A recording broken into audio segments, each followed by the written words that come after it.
waziri wa afya anakwenda na mkoba kuwasilisha budget wa Louis Vuitton. Angalieni kwenye internet. Mkoba wa dola 5,000. A secret servant.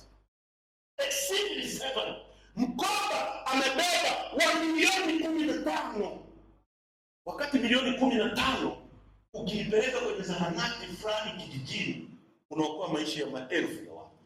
Na kuna watu wanakufa kwa sababu budget ya dispenser ya shilingi milioni 3 haipo. Wanakufa. Nimekwenda kwenye kituo cha afya Sirari.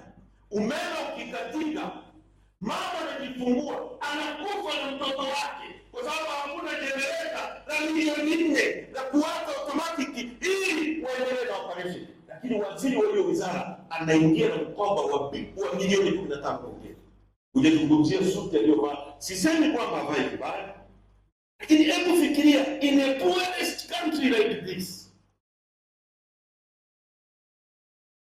tukisema wanatuonea wivu, hawa ni wabaya, wanataka tu madaraka. Ndio tunataka madaraka. Kwani madaraka ya mama zenu?